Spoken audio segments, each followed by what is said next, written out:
Monsieur Ducatel, ce n'est pas vous faire injure que dire que vous êtes moins connu que la plupart des autres candidats à la présidence, eux qui ont derrière eux un appareil politique puissant en général. Alors la première question que je voudrais vous poser est tout simplement, qui êtes-vous, Monsieur Ducatel? Eh bien, je voudrais tout d'abord, Monsieur Maurice Duterre, vous remercier du ton de cette conversation et vous dire que je suis très sensible à la gentillesse de cette première question. Eh bien, je suis tout simplement un garçon. Je suis né quand ce siècle avait 2 ans. Ça fait déjà longtemps. Et je suis né, c'est le hasard qui l'a voulu, dans un foyer de citoyens moyens. Ma mère était une jeune fille du peuple qui a dû travailler à 11 ans dans les mines de sel. Et mon père, lui, était courageux, travailleur. C'était un simple cordonnier, comme il y en a beaucoup dans ce pays. Mes parents étaient très pauvres. Et dès mon plus jeune âge, j'ai compris combien, dans la vie, avait de valeur ce qu'on appelle la notion de l'échéance, car mes parents avaient beaucoup de mal à faire leurs petites échéances, déjà quand j'avais 5 et 6 ans. Ensuite, grâce à leur sacrifice, surtout celui de ma mère, puisque mon père a été soldat de 1914 à 1918, il a servi dans les mitrailleurs, et ma mère, elle, faisait des marchés, elle allait vendre des chaussures, des pantoufles, je l'ai aidé d'ailleurs quelquefois, sur les marchés de Doulan, d'Auxy-le-Château, d'Édin, de Saint-Paul, sur Tarnoise.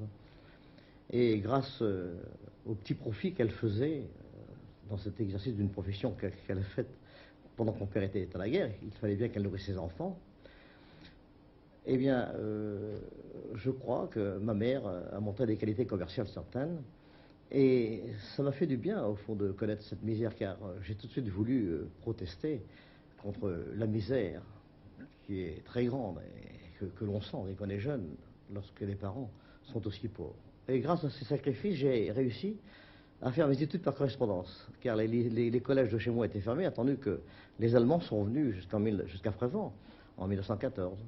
Par correspondance, je suis devenu commis des ponts et chaussées, et j'ai passé le concours d'entrée à l'école publique, l'école supérieure, et à 16 ans, je suis venu à Paris, et j'ai fait 5 ans d'études pour devenir ingénieur des travaux publics. À 19 ans, j'étais majordome de mon école.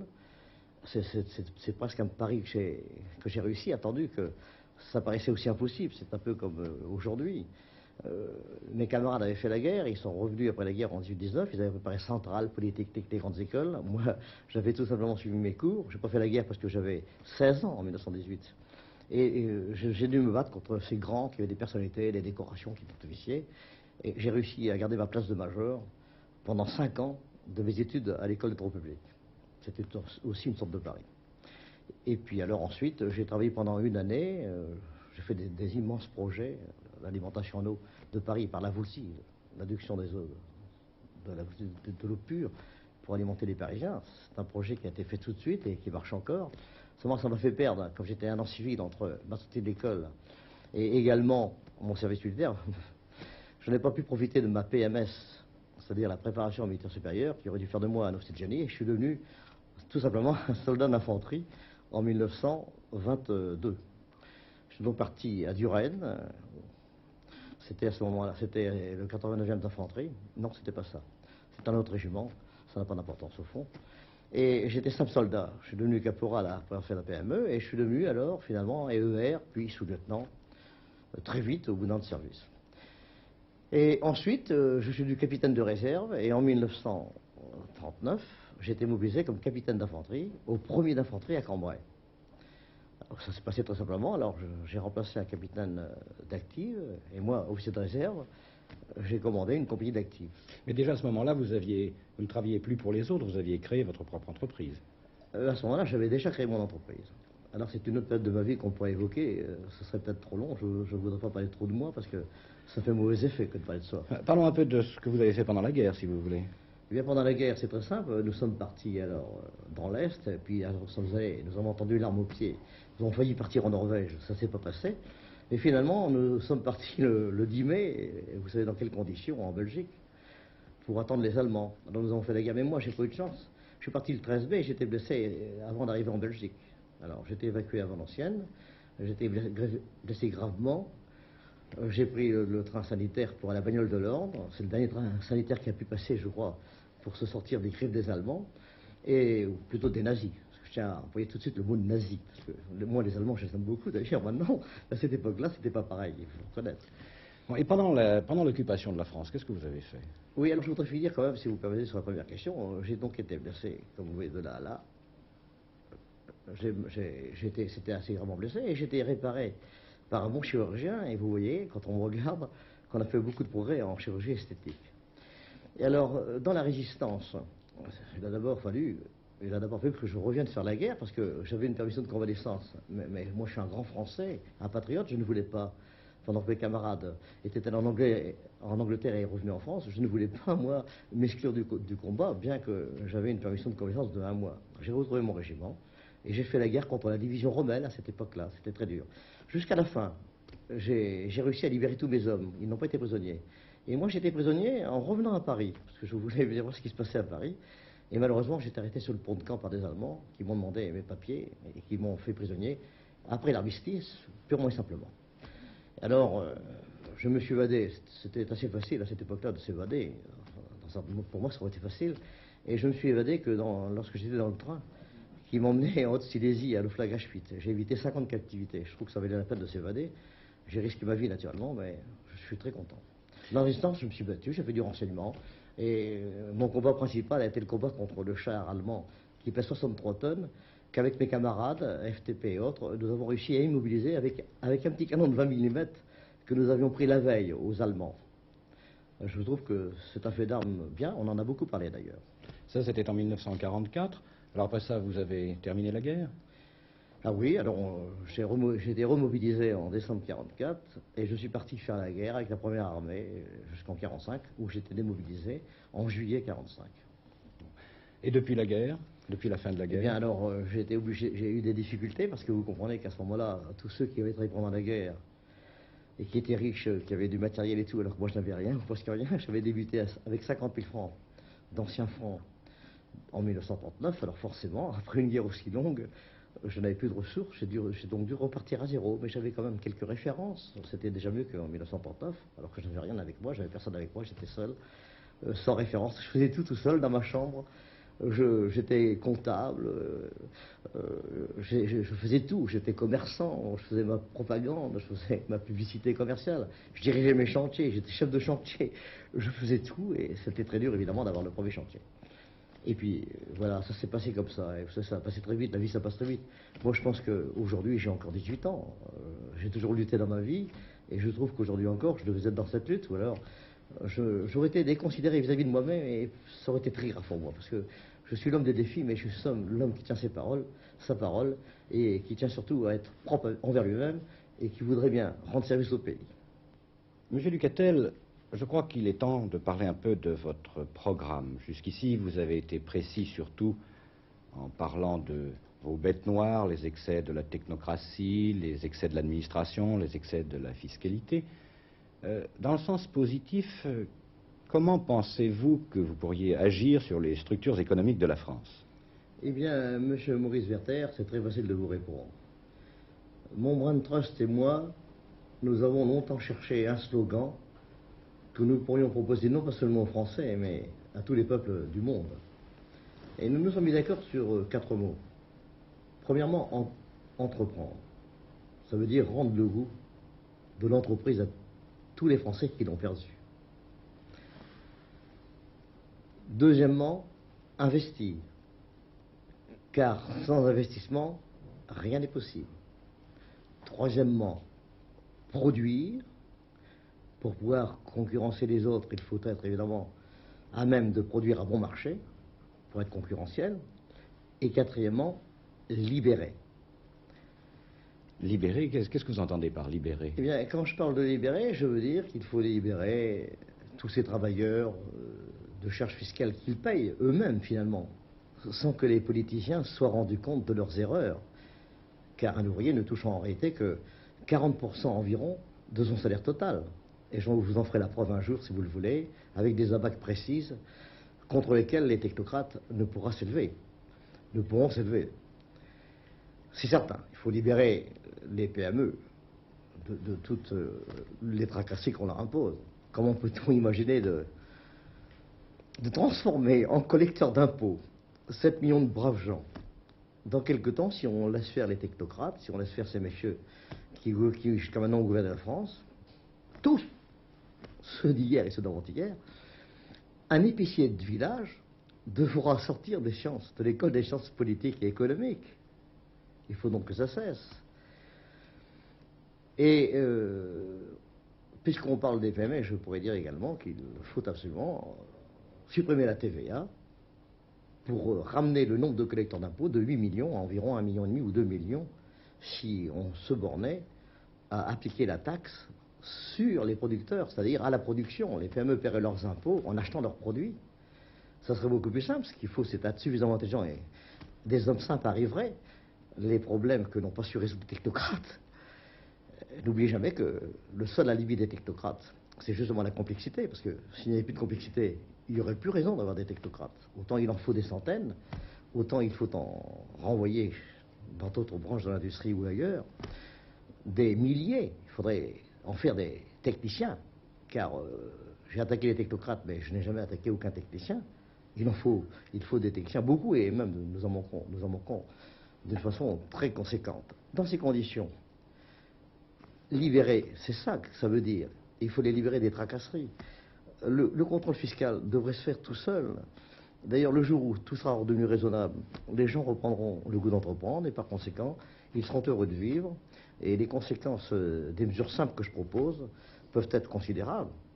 Car si nous ramenons la justice dans des milliers, et même des millions de foyers, croyez-moi, ce sera déjà un très bon pas de fait. Et sur le plan social, proprement dit, quelles sont vos intentions? Mais vous préférez pas que je finisse mes investissements? Eh bien, si vous avez Parce que actuellement, lisez donc les travaux de M. Polti, un conseiller économique et social. Et M. Polti a fait un rapport de 40 ou 50 pages. J'ai lu ces 50 pages. Ça se lit comme un roman, c'est passionnant. Et il vous dira qu'actuellement, l'État prélève pour les entreprises publiques ou pour ses besoins personnels tous les fonds dont disposent les épargnants. Tous ceux qui mettent 4 sous de côté, cela les donne aux caisses d'épargne et l'État les prend. Mais la seule source de financement pour les entrepreneurs, pour les commerçants et les autres, la seule source d'autofinancement, c'est le profit. Et comme on a supprimé le profit par des moyens détournés, sur lesquels je pourrais ouvrir longuement aussi, c'est-à-dire qu'on a faussé la concurrence pour faire croire que les prix baissaient. On a truqué beaucoup de choses, et les technocrates, je les attaque parce que vraiment, ils ont fait beaucoup de bêtises. Et les hommes politiques ne se sont pas méfiés des technocrates. Les hommes politiques sont tous responsables. Ceux d'avant-hier, des lois qu'ils ont votées à une période où peut-être ils avaient des raisons de les voter, parce qu'il fallait payer le prix de la guerre, rétablir la France, payer les dommages de guerre. Mais ces lois qui ont été léguées au général de Gaulle à une période où elles auraient dû être modifiées, le général de Gaulle avait une belle carte à jouer s'il l'avait voulu, s'il avait été bien conseillé et bien entouré, eh bien, vous voyez, M. Werther, que si ces lois avaient été appliquées autrement, moins durement, peut-être le pays aurait-il pu supporter ces lois qui ont été votées entre 1945 et 1958, dont le général de Gaulle n'est pas responsable. Mais ces lois ont été appliquées durement, justement au moment où on aurait dû faire un effort dans le sens contraire, puisque les conséquences de la guerre étaient payées. Et on a fait l'inverse. Alors ça me paraît très grave. Donc, faisons comprendre à ce pays que sans investissement, rien n'est possible. Il sera impossible à la France de devenir concurrentielle. Sa balance commerciale ne pourra pas se rééquilibrer. La monnaie sera en danger et même en péril, et je crois que nous sommes à la veille d'événements graves. Car ce bilan, il faudra le faire. Et ce que je reproche à M. Poher actuellement, c'est que depuis 15 jours, où il joue au bon papa de France, responsable des lois de la 4e République, tout de même, comme M. Poher n'a pas encore pensé que son devoir devrait être déjà d'établir le bilan de la 5e République. Ce bilan n'est pas bon. Moi, je pense que si le général de Gaulle n'a gaspillé qu'environ 10 milliards par an en 58, 52, 60, il a gaspillé 2 milliards en 61, 62, 63, et après, il gaspille environ 30 milliards par an depuis 2 ou 3 ans. Ce qui fait qu'au passif, à mon avis, du gaullisme, on pourra dire qu'il y a eu des dizaines et des dizaines et des centaines peut-être de milliards qui ont été gaspillés. Voulez-vous que nous passions à la défense de la monnaie, un sujet que vous avez abordé en passant à l'instant? Avec grand plaisir.